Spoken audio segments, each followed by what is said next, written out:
ভারতের কৃষিজ ফসল ক্লাস 10-এর অর্থনৈতিক ভূগোল। প্রতি বছর কোয়েশ্চেন আসে একটা যে কোনো চাষের অনুকূল পরিবেশ তৈরি করতে। দুঃখের বিষয় দেখবে অধিকাংশ 95% স্টুডেন্ট এটাও নোট করছে, এটাও রেডি করছে। আরে বাবা কথা বলো, কথা সব কিছুই পড়া কেন ভাবছো? জেনারেল নলেজ ভাবো সব কিছু। আরে এটা আমি কথা বলি ধান চাষ নিয়ে, ঘরে আমি যদি বিভিন্ন কথা বলি, কোথায় খাবো কোথায় শুবো, এগুলাও যদি নোট করতে হবে যে কোথায় খাবো, এবারে বলবো কোথায় খাবো, মা খিদা পেয়েছে। মা খিদা পেলে তুমি মাকে কী বলবে সেটাও যদি তোমাকে লেখাই দিতে হয়, খিদা পেলে এটা বলবি যে মা খিদা পেয়েছে। তখন তুমি এটাকে তো এটা তুমি কমন সেন্স তাই মানে ভূগোল পড়াটা কমন সেন্স। যারা ভারতের ম্যাপের রাজ্য জানো, বিশেষ করে উত্তর পূর্ব ভারতের রাজ্যগুলো, মিজোরাম মণিপুরটা নিখুঁত, এই দিকটা আমরা অনেকেই জানি। রাজস্থান মধ্যপ্রদেশের বর্ডার কতটা আছে, ছত্তিশগড়ের সঙ্গে কোন কোন রাজ্য টাচ আছে, এই সব জিনিসগুলো যারা জানো তাদের ক্লাস 10-এর ভূগোল মাত্র 4 দিন পড়িতে হয়। অর্থনৈতিক ভূগোল থেকে 4টা কোশ্চেন দেবে, সেখান থেকে 2টা অ্যাটেম্প করতে হয়, 5 দুগুণে 10, বড় প্রশ্ন বলছি। আর প্রাকৃতিক ভূগোল থেকে 4টা প্রশ্ন দিবে মাধ্যমিকে একটা সেটে, 2টা অ্যাটেম্প করতে হয়। আমার সাজেশন দিয়ে আছে দেখো। তার মধ্যে কৃষিজ ফসল থেকে একটি কোশ্চেন গ্যারেন্টি হয়, ধান চাষের অনুকূল পরিবেশ। আগে বছর আখ চাষ পড়েছে, তো এই বছর পাট চাষ দিবে, না এই বছর চা চাষ দিবে, কোন একটা চাষের অনুকূল পরিবেশ একটা গ্যারেন্টি 5 নম্বর কোশ্চেন পড়বে। সেইটাও ছাত্রছাত্রী নোট করে। ধান চাষটা আর গম চাষটা আর চা চাষটা আর আখ চাষটা আর পাট চাষটা তো একটাই বটে ভাগি না, বডিটা তো একটাই লেখাটা। দেখো আমি স্ট্যান্ডার্ড কীভাবে লিখতে হবে সেটাও বলবো এই ভিডিওতে। এক লাইন তুমি বই পড়ো না। দেখো আমি শুধু ধান চাষ পড়াচ্ছি, ধান চাষ, তুমি গম চাষও লিখতে পারবে এটার থেকেই, তুমি এটার থেকেই চা চাষ লিখতে পারবে। যারা ব্রিলিয়ান্ট তারা সব লিখে দেবে, একটু 19-20 হবে। হ্যাঁ, যারা টিভিতে খবর দেখে টিভিতে আজ বলো আজকের উষ্ণতা কত আমাদের কর্কটি অঞ্চলে, মানে ভারতবর্ষের গড় উষ্ণতা কত? দুর্গাপূজায় মানে অক্টোবর নভেম্বরে ভারতবর্ষের গড় উষ্ণতা থাকে 20 থেকে 25। গ্রীষ্মকালে ভারতের গড় উষ্ণতা থাকে 35 থেকে 40 গড় উষ্ণতা। কোথাও 52 হয় আমি বলছি, কোথাও তেমনি দার্জিলিংয়ে কমও থাকে, গড় বলছি। ভারতবর্ষ দেশটা, চ্যাপ্টারটার নাম ভারতের কৃষিজ ফসল। পৃথিবী নিয়ে আলোচনা করার নাই, শুধু ভারতটাকে কেয়ার দাও তুমি, চ্যাপ্টারটার অনুযায়ী তুমি উত্তর হবে। বৃষ্টিপাত কত হয় ভারতে সারা বছরে? 100 থেকে 200 গড়ে তুমি দেখো গা। আর চেরাপুঞ্জির মৌসুমে প্রচুর হয়, তেমনি রাজস্থানে ধরো হয়ও নাই, গড়ে এইটা। তো আজকে আমরা প্রশ্ন একটা নিয়ে নিয়েছি, ধান চাষের অনুকূল পরিবেশ। স্টাইল দেখো লেখার কীভাবে লিখতে হয়, কী করে ভাষা আনতে হয় দেখো নিজের থেকে। আমি কোনোদিন ভূগোল বই পড়ি নেই, ভূগোল বই আমার ধারে পাশে নাই। সাদা বোর্ডে ভূগোল ক্লাস, সাদা বোর্ড, শুধু ভারতের কৃষি ফসল লেখা আছে, ধান চাষের অনুকূল পরিবেশ। এমন লাগে ধান চাষের লেখাগুলো চলে এসছে, আমি রিডিং মেরে দিছি। সেও আরও টিচার পৃথিবীতে, সেও নাকি ভূগোল টিচার। লেখালা বোর্ডে চলে আসে পরপর, ইতিহাসের লেখা চলে আসে। তুমি দেখো ইউটিউবে 98% ইতিহাস আর ভূগোল ক্লাস দেখো, যার ইচ্ছা দেখো, যার ভারতবর্ষের টপ র্যাঙ্কের টিচারেরও দেখো ইতিহাস আর ভূগোল ক্লাস দেখো, তোমার লেখালা চলে আসে, ওটাও পড়ে। দেখো সাদা বোর্ড, ধারে কাছে কোনো বই নেই, তুমি ভিডিও করার সময় আসতে পারো আমার কাছে, আর যে চ্যাপ্টার তুমি বলবে আমি সেটাই পড়াবো এসে পড়ে। তুমি বলবে, আমি রেডি থাকি না, আমি মিশে আছে আমার সাথে। ভূগোলটা আমি পড়িই না, ভূগোল সাবজেক্টটা মানে আউট নলেজ থেকে ভূগোল পড়া যায়। শুধু ভারতের আমার একটাই সম্পদ, ভারতের ম্যাপটা আমি নিখুঁত জানি। পৃথিবীর ম্যাপটা আমার একদম ভাসছে আমার চোখের সামনে। পশ্চিমবঙ্গের রাজ্যটা আমার চোখের সামনে ভাসছে। এগুলোই আমার সম্পদ, এটা দিয়ে আমি ভূগোল পড়তে পারি। আজকে আমি ধান চাষের অনুকূল পরিবেশ লিখবো, সবাই দেখতে পারো ভিডিওটা, খুব ইম্পর্টেন্ট ভিডিও। এই বিষয়ে এই কোয়েশ্চেনটা ইম্পর্টেন্ট আছে 25 সালে। ধান চাষের অনুকূল পরিবেশ টেস্টে দিয়েছিল, ধান চাষের অনুকূল পরিবেশ আলোচনা করো। দেখবে টেস্ট পেপারে অনেক পেজের কোয়েশ্চেনটা সেট আছে, আর আমি সাজেশনও দিয়েছি এইটা। তো দেখো শুরুতে কী লিখবে, এটা যে কোনো চাষ পড়ুক অনুকূল পরিবেশ বললে 2টা পার্টে ভাগ করতে, প্রাকৃতিক পরিবেশ আর অর্থনৈতিক পরিবেশ। অনুকূল পরিবেশ যদি পড়ে পরীক্ষায় 5 নম্বর থাকে, তুমি প্রথমে একটা ভূমিকা কী দিবে, একটা ভারতের ম্যাপ আঁকি দিবে বাচ্চা সুলভ। অত দেখার দরকার নেই যে কোথায় দেখলো কোথায় কি, দেখো রেডিমেড ম্যাপ আঁকছি আমি একটা। কোথায় ধান ভালো হয় সেটা তুমি শো করে দিবে। আমাদের পশ্চিমবঙ্গে ধান ভালো হয়, তামিলনাড়ু, অন্ধ্রপ্রদেশ, পাঞ্জাবও হেক্টর প্রতি ধান উৎপাদনে পাঞ্জাব পুরা, উত্তরপ্রদেশেও ধান ভালো হয়। এটা চেঞ্জ হয়, কোনো বছর উত্তরপ্রদেশে ধান হাইয়েস্ট। এইগুলো তো ভারতের ধান উৎপন্ন এলাকা। তুমি দেখাই দিলে ধান ভারতের প্রধান কৃষিজ ফসল, শুরুতে একটু ভূমিকা লিখবে, হঠাৎ করে অনুকূল পরিবেশে চলে আসো না, একটু ভূমিকা টাইপের ভূগোল তো। ধান ভারতের প্রধান কৃষিজ ফসল, নোট করো না, নিজের মন থেকে লেখো, প্রধান কৃষিজ ফসল। তারপরে এই ম্যাপটার জন্য, ম্যাপটা যেহেতু দিলাম শুরুতে, ভারতের পশ্চিমবঙ্গ, লেখা বুঝাচ্ছে না, কথা শুনো, আমি স্পিডে লিখছি ইচ্ছাকৃত। পাঞ্জাব, উত্তরপ্রদেশ, দেখো এই বছর উত্তরপ্রদেশে ভারতের সবথেকে বেশি ধান উৎপন্ন হয়েছে। পশ্চিমবঙ্গ দ্বিতীয় অবস্থান, উত্তরপ্রদেশ প্রথম ভারতে। দেখো এখন নতুন ডাটা, উত্তরপ্রদেশ ভারতে গুগলে দিচ্ছে সবথেকে ভারতের প্রধান ধান উৎপন্ন রাজ্য কোনটা, উত্তরপ্রদেশ। অনেকটা এলাকা আছে, পশ্চিমবঙ্গ সেকেন্ড হয়ে গিয়েছে এখন। দেখো গুগল থেকে দেখো, এটা চেঞ্জ হয়, এটা ফিক্সড নয়। এই প্রশ্নগুলো খুব ইম্পর্টেন্ট প্রশ্ন হতে পারে না। উত্তরপ্রদেশ, তামিলনাড়ু তো ভালো ধান উৎপন্ন হয়, তামিলনাড়ুতে বছরে 2বার বৃষ্টি হয়।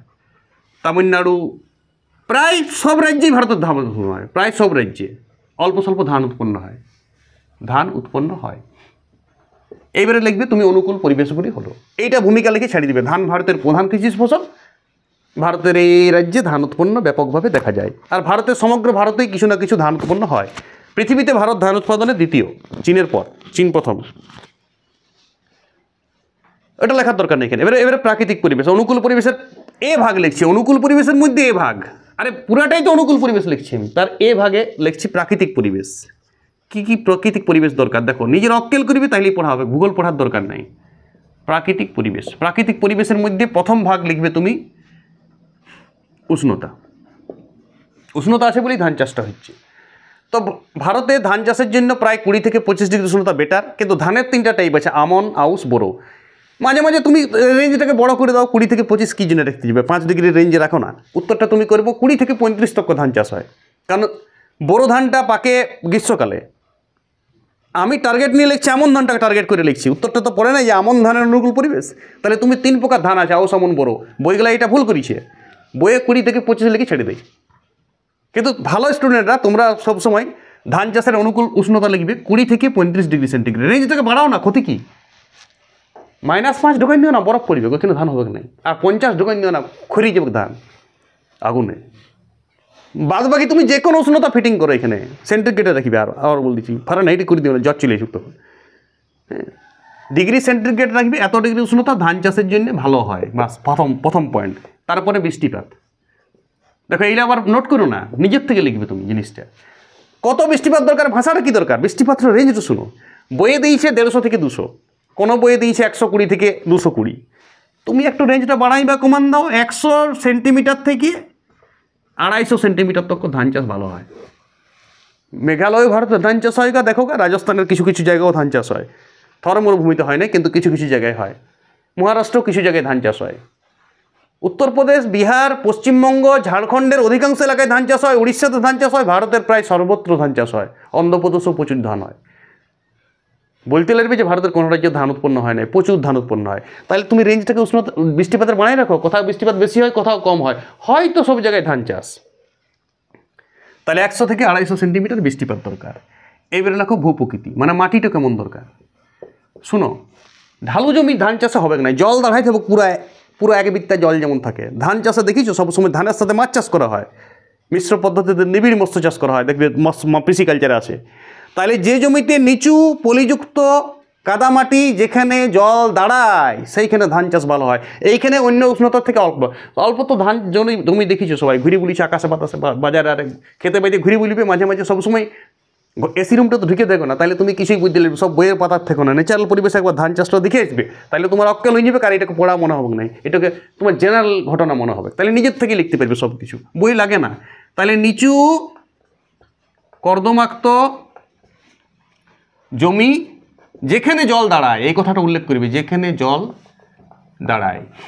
ভূপ্রকৃতি চলে গেল, মাটিটা লিখবে। মাটি, ভূপ্রকৃতি অন্য জিনিস, মানে ওটা ভূমির ঢাল লিখলো। মাটিটা হচ্ছে কোয়ালিটি কি মাটিটার। মাটি লিখবো পলিযুক্ত দোআঁশ মাটি, যেখানে তথ্য দাও যেখানে নাইট্রোজেন, ফসফরাস, সালফার, পটাশিয়াম সব যথেষ্ট পরিমাণে থাকবে। তাহলে কি লিখব, পলিযুক্ত।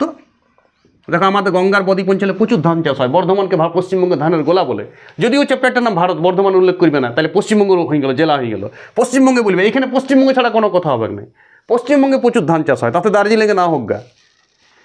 তাহলে পলিযুক্ত দোআঁশ মাটি, যেখানে নাইট্রোজেন, ফসফরাস, পটাশিয়াম ঠিক সব ধরনের খনিজ ঠিক থাকে। যা ইচ্ছা তুমি খনিজ লিখে দিবে, কেউ দেখতে যাবে না।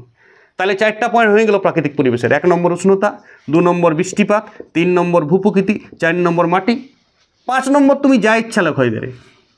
5 নম্বর লেখো মেঘাচ্ছন্নতা। দেখো মেঘাচ্ছন্নতা ফালতু পয়েন্ট, কিন্তু লেখো, পয়েন্ট বাড়াও, মজা লাগবে। তুমি লিখবে, আমি লিখছি না ভাষাটা, তুমি শোনো। মেঘাচ্ছন্নতা কি লিখবে? প্রথম দিকে ধান চাষ যখন প্রথম দিকে হয়, আমন ধানকে ভেবে লিখছি। মেঘাচ্ছন্নতা ভালো, কচি ধান চারা গাছ, তখন তো ধান লাগায়, মেঘ থাকে তো আকাশা, বর্ষাকালে তো ধানটা লাগায়। কিন্তু পাকার সময় রোদ ঝলমলে আবহাওয়া দরকার, যখন ধানটা কাটব, এইটা লিখে দিবে মেঘাচ্ছন্নতা পয়েন্ট দিয়ে। তাহলে আমার 5 নম্বর পয়েন্ট বাড়িয়ে গেল একটা। 6 নম্বর পয়েন্ট বলবো তুষারপাত। বলো তুষারপাত কি ধান চাষের জন্য ভালো হবে? তাহলে লিখবো অধিক তুষার ধান চাষের জন্য ক্ষতিকর। ফালতু পয়েন্ট বাড়াচ্ছি শুধু, কিন্তু তোমাকে মজা করছে এটা। 7 নম্বর পয়েন্ট লিখবে কুয়াশা।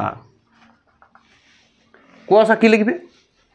অধিক কুয়াশা ধান চাষের জন্য ক্ষতিকর। এটা ধান চাষও হবে, এটা গম চাষও হবে, এটা চা চাষও হবে, এই পয়েন্টগুলো শব্দই হবে। শুধুমাত্র উষ্ণতাটা আলাদা বুঝবে আর বৃষ্টিপাতটা আলাদা, এই কাঠামোই বুঝবে সব চাষে। ধান চাষের ভূপ্রকৃতির নিচু কর্দমাক্ত জমি, বাকি যে কোনো চাষে হয়েছে ঢালু জমি, যে কোনো চাষে ঢালু জমি। ধান চাষেই শুধু নিচু কর্দমাক্ত জমি যেখানে জল দাঁড়ায়, এটা ধান চাষের জন্য স্পেশাল। বাকি ভূপ্রকৃতি সব চাষে কি বুঝবে? ঢালু জমি। বুঝা গেল? সব চাষেই আমি পড়ে দিচ্ছি একটা সাহায্যে। এইবারে তুমি আর একটা পয়েন্ট দেবে জলাশয়ের নৈকট্য। আমি উপরটা মুচ্ছি, নিচটা যেহেতু আর দেখাবে না। তাহলে কটা পয়েন্ট হইলো? 7টা পয়েন্ট। 8 নম্বর পয়েন্ট, এখন প্রাকৃতিক পরিবেশ চলছে, অর্থনৈতিক তো এখন শুরুই করিনি আমি, ঠিক আছে? আর ভৌগোলিক পরিবেশ মানে দুটাই লিখতে হবে, প্রাকৃতিক পরিবেশ, অর্থনৈতিক পরিবেশ। তাহলে 8 নম্বর পয়েন্ট কী দেবো? বলো 8 নম্বর পয়েন্ট কী দেবে? জলাশয়ের নৈকট্য। এমনও তো হতে পারে যে এই বছর জলেই পড়ল না, বৃষ্টি হইল না, তাহলে কি ধান চাল ভাত খাবে না কেউ? ভাত তো খাবো, ওই জন্য জলাশয় দরকার। অন্য বছরে জলটা সঞ্চয় করে রেখেছি বাঁধে, পুকুরে, নদীতে, ড্যাম দিয়ে দিয়েছি, তাহলে জলাশয়ের নৈকট্য দরকার। সেই জলাশয়টার ধারে ধারেই আমি ধান গাছগুলো লাগাবো। এমন নয় যে কোথাও জল নাই, কুল কিনারা নাই, সেখানে তুমি ধান লাগাই নিয়েছো, বৃষ্টিপাত হয় নাই, তোমার ধান গাছ মরবে। তাহলে জলাশয়ের নৈকট্য দরকার ধান চাষ লাগানোর জন্য। তাহলে কটা পয়েন্ট দিলাম? 8টা। তাহলে 8টা পয়েন্ট দিলাম প্রাকৃতিক পরিবেশে। পয়েন্টগুলো সবাই ঝাঁকঝাঁক ঝাঁকঝাঁকে লেখা, তথ্যগুলো নিজের থেকে বুঝাবে। এবার আমরা করছি অর্থনৈতিক পরিবেশ, পুরোটা আমি মুছছি। তাহলে লেখা হয়েছে, আরে লেখা কি ব্রেনে লিখে লাও, ব্রেনে, আর খাতায় লিখতে হবে না। নোটটা ব্রেনে করো আর একটু চালাকি করো। ভূগোল পড়া শেষ, ভূগোল এগুলো কোনো পড়াই নয়। প্রাকৃতিক পরিবেশ, ভারতের কৃষিজ ফসল একদিনে পড়া শেষ। এইবার আমরা করছি বি, অর্থনৈতিক পরিবেশ, ধান চাষের অনুকূল পরিবেশ। দেখো অনুকূল বলিছে, তাহলে অর্থনৈতিক পরিবেশ 2টা পয়েন্ট হয়ে গেল। উপরে ছবি দিয়েছি, ভূমিকা টাইপের লিখেছি, তোমাকে পুরো উত্তরটা আমি সাজাই দিয়েছি কী করতে হবে। অর্থনৈতিক পরিবেশে ফার্স্ট পয়েন্ট লিখবে শ্রমিক। শ্রমিকের কী তথ্য দিবে শোনো, লেখাটা কি লিখবে? ধান চাষ লাগানো, কাটা, মাড়াই, ঝাড়াই সব কিছুর জন্যে প্রচুর সুলভ এবং দক্ষ শ্রমিক দরকার। যেমন লয় শ্রমিকটা ঘরেই পড়ে গিয়েছে, সেই শ্রমিকটাকে লাগায়ও না। সুলভ এবং দক্ষ পারদর্শী শ্রমিক দরকার, এক্সপার্ট লোক দরকার, এক্সপার্ট। আরে যে কোনো চাষেই লিখবে, কে তুমি এক্সপার্ট এক্সপার্টকে লিখবে, বুঝতে পারিস? 2 নম্বর মূলধন। মূলধন কি? ধান চাষ, তুমি ধান চাষ করিবে আর পকেটে টাকা নাই, তাহলে তুমি ধান চাষ বীজ কিনা, সার কিনা, জলসেচ করা, নাড়ানি, কাটানি, মাড়ানি সবার জন্য পুরা মূলধন দরকার। আর এইখান থেকে তুমি স্থানীয় জীবন বীমা দপ্তর, ব্যাংক, বর্তমানে রাজ্য সরকার কৃষি বিমা দিচ্ছে, দেশ থেকে আমি টাকা পাচ্ছি, প্রধানমন্ত্রী কিষাণ বিমা, তো এগুলো উল্লেখ করবে। এখানে মূলধন প্রচুর পাওয়া যাচ্ছে, চাষিদের আর মূলধনের অভাব নাই, ঝাড়ি চাষ করছে পুরা। 3 নম্বর বুঝতে পারছো তথ্য কী দিবে মূলধনের ভাষাগুলা? আমি লিখছি না, তুমি শুনো কথাটা। 3 নম্বর পয়েন্ট নেবে আধুনিক যন্ত্রপাতি। দেখো আধুনিক যন্ত্রপাতি ধান চাষে প্রচুর চলে এসছে, সব চাষেই চলে এসছে। ধান লাগানো, ট্রাক্টর লাগানোর জন্য মেশিন আছে, কাটার জন্য হারভেস্টারে তো ছাইয়ে গেছে। এখন হারভেস্টার সব জায়গায় ধান চাষে, আর ধানটা কেটে নিয়ে চলে গেছে, বাস নমস্কার, ডাইরেক্ট বিকে দিচ্ছে ধান, বা সিদ্ধ করে ভাত করে দিছে, চাল করে দিছে। তাহলে ধান চাষ কাটানো, মাড়ানো, ঝাড়ানো, সার দিয়া জলসেচ করার জন্য প্রচুর অত্যাধুনিক যন্ত্রপাতি দরকার। 4 নম্বর লিখবে তুমি চাহিদা। আরে চাহিদারও দরকার ধানের। ধান কেউ খাইলেই নেয়, এই বছর থেকে সবাই স্ট্রাইক করে দিলে আর কেউ ভাত খাবো না, সবাই আলু সিদ্ধ খাবো, তাহলে ধান না তোমার বেকার হবে, প্লাস্টিকের মতন পড়ে থাকবে ধান। সেই জন্য দেশের বাজারে এবং বিদেশের বাজারেও চাহিদা থাকা দরকার। ভারত ধান হেল্প করে, সাপ্লাই দেয়। নেপাল, ভুটান, আফগানিস্তান, সৌদি আরব, আরবের কান্ট্রি, কিছু ইউরোপিয়ান কান্ট্রিকেও ভারত ধান সাপ্লাই দেয়, রপ্তানি করে ধান। প্রচুর একটা ভারতের অর্থনৈতিক পরিকাঠামো পড়ে ধানটা। আর ভারতের সবাই ধান, প্রিয় খাদ্য ভাত, সবাই একটু ধান চায়, তার ধানের প্রচুর চাহিদা আছে ভারতে, চাহিদা থাকাও দরকার। তাহলে শ্রমিক গেল, মূলধন গেল, আধুনিক যন্ত্রপাতি, চাহিদা গেল। এবারে তুমি লিখবে কীটনাশক মানে সার, এটা অর্থনৈতিক পরিবেশে ঢোকাবে, কীটনাশক। দেখো ধানে তো পোকা লাগবে বাবু, বর্ষাকালে ধান চাষ হয়েছে তোমার, পোকা তো লাগবে, কাঠ পোকা, উই পোকা, জাবি পোকা। তার জন্য তুমি কীটনাশক দোকানে নিয়ে আসবে আর স্প্রে মারি দেবে, ছ্যাচ্ছা ছ্যাচ্ছা। কী স্প্রে দিবে? ফলিডল, ডিডিটি দিও না, ফলিডল দিবে, মিথাইল সালফোনেট দিবে, তুমি দিবে থাইমেট দিবে, এইসব ধান চাষের জন্য দেবো, এইসব আমি কীটনাশক দেবো পোকা মারার জন্যে। এবারে 6 নম্বর দিবে রাসায়নিক সার। কীটনাশক সার আলাদা, রাসায়নিক সার দিবে। রাসায়নিক সার সুফলা, যদি না লেখাচ্ছি উপরটা দেখো 6 নম্বর পয়েন্ট, শ্রমিকটা মুছে দিচ্ছি আমি। 6 নম্বর পয়েন্ট রাসায়নিক সার। কীটনাশক সার আলাদা, রাসায়নিক সার আলাদা পয়েন্ট করলাম। রাসায়নিক সার দিবে তুমি সুফলা, ইউরিয়া, ডিএপি, পটাশ, এইসব আমি সার দেবো। 7 নম্বর জৈব সার। রাসায়নিক সার, জৈব সার পয়েন্ট বাড়াও। তাহলে জৈব সারে কী দিবে? গোবর দেবো, বিভিন্ন ধরনের কচুরিপনা পচা দেবো, বিষটা দেবো বিভিন্ন জিনিসের, বাস ঘাস মরা ইত্যাদি দেবো। তাইলে আমার জৈব সারও ধান চাষের জন্য জমিকে প্রচুর উর্বর করবে আর প্রচুর ডবল ধান উৎপন্ন হবে। এইভাবে প্রাকৃতিক পরিবেশ লেখা শেষ হয়ে গেল। শেষে লিখবে যে ভারত ধান চাষে এই বছর এত হেক্টর, ওটা গুগল থেকে সার্চ করবে, ওইটা তোমাকে তথ্য লিখতে হবে যে এত হেক্টর ধান উৎপন্ন করেছে 2021-22-এ, লাস্ট তথ্য যেটা পাবে গুগলে সেইটা নিশ্চয়ই লিখে দিবে। বাস এইটাই ধান চাষের অনুকূল পরিবেশ। গম চাষের অনুকূল পরিবেশ এইটাই, আখ চাষের অনুকূল পরিবেশ এইটাই। শুধুমাত্র জায়গাগুলো চেঞ্জ হবে, ভারতের ম্যাপ এমনি দেখতে হবে, শুধুমাত্র অবস্থানগুলো একটু চেঞ্জ করে দেবে, ভূমিকাটা। আর প্রাকৃতিক পরিবেশের ওই 7টা পয়েন্টই হবে, 8টা পয়েন্ট যেটা বললাম। আর অর্থনৈতিক পরিবেশেরও মোটামুটি 6-7টা পয়েন্ট দিলেই উত্তর কমপ্লিট। সবাই আশা করি উত্তরটাকে ইজি লাও। এটাও চুটকা করো না, এটাও মাইক্রো জেরক্স করো না, তারপরে দেখবে তোমার নামটাও মাইক্রো জেরক্স করতে হচ্ছে সে, যে নামটা কিবোর্ডে রোল নাম্বারটাও মাইক্রো জেরক্স করে নিয়ে চলে যাবে। আরে এইগুলা কমন সেন্সের উত্তর, সবাই এইগুলো অন্তত নিজের থেকে লিখবে, সময়টা নষ্ট হবে না। ওকে, সব ছাত্রছাত্রী আশা করি ধান চাষের অনুকূল পরিবেশ নিয়ে ভয় পাবে না। আর যে কোনো চাষের অনুকূল পরিবেশ বললে ওই উত্তরটা আমার জন্মগত, ওটা আমার ভূগোল বই পড়ে হয় না, ওটা আমি জন্মগত থেকে শিখে এসেছি, ওটা ঘর থেকে শিখে এসেছি। ভূগোলের অর্ধেক পড়া ঘর থেকে শিখে এসেছি, বই পড়ে ভূগোল হয় না। কিছু কিছু পড়া ন্যাচারাল থেকে বেরিয়ে যায়, অটোমেটিক। বুঝতে পারছো সবাই? সব কিছু বই পড়ে ভূগোল হয় না। উষ্ণতা তুমি চেঞ্জ করো না, হ্যাঁ উষ্ণতা মাইনাস ঢুকান দিও না, আর 50 পাই করে দিও না। যে কোনো চাষে উষ্ণতা, গম চাষে উষ্ণতা 15 থেকে 25 মারও চলবে, পাট চাষে উষ্ণতা 20 থেকে 35 মারও চলবে। বৃষ্টিপাত এইটাই দেখো পাট চাষে। আরে সব চাষ একটা পড়ার মারফতে সব চাষ পড়া হয়ে গেল, তাহলে একটা ভূগোল কোশ্চেন রেডি হয়ে গেল তোমার। আমি প্রত্যেকটা ভূগোলের যে 4টা মাত্র বড় প্রশ্ন করতে হয়, 4টাই বড় প্রশ্ন তোমাকে রেডি করে দেবো। আর এটা ফার্স্ট ক্লাস, এই ক্লাসটা তুমি দেখবে, আরও 3টা ক্লাস দেবো, আরও এক্সট্রা 2টা ক্লাস দেবো। বড় প্রশ্ন 20টাই তোমার রেডি করে দিলাম। দোহায় তোমার ফ্রেশ পরীক্ষা দেবে।